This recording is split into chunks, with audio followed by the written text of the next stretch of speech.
Monsieur Frédéric Ancel, Monsieur Pierre Mathiot, Mesdames et Messieurs les élus et responsables politiques, Monsieur le rabbin des Hauts-de-France, Mesdames et Messieurs en vos grades et qualités, mes chers amis.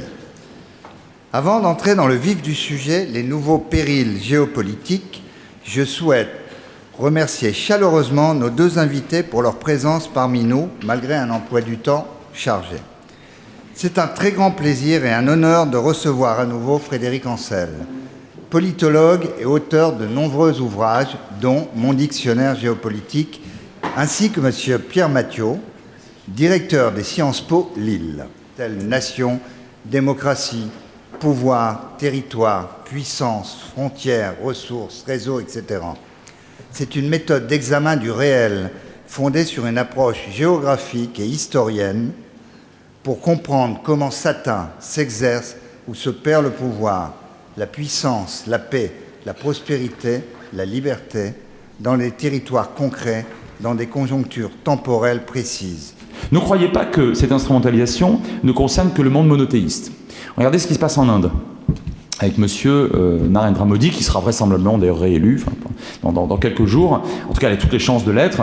C'est sûrement un garçon très sympathique, mais depuis quelques années, depuis que son parti, le BJP, un parti nationaliste hindou, est au pouvoir, il donne beaucoup dans les référents alors religieux.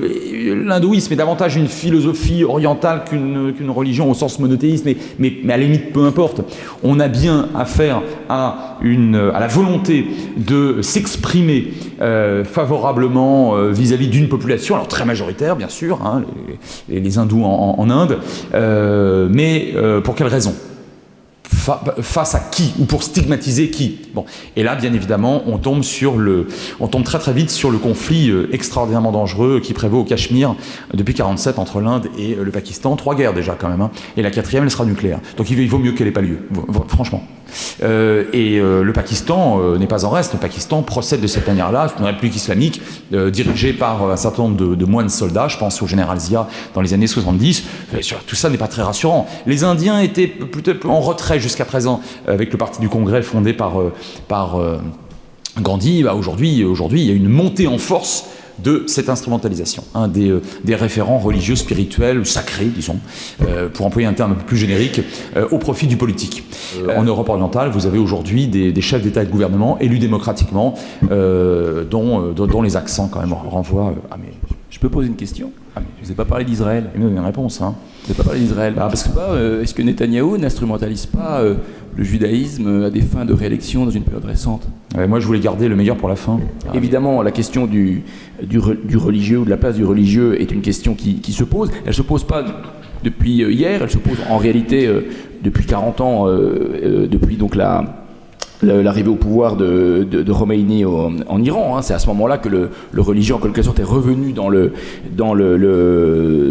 paysage politique, hein, alors qu'il avait été globalement mis de côté. Et effectivement, depuis lors, le religieux a repris une place qui est assez importante dans le paysage politique. Et soyons réalistes ou cyniques, il est complètement...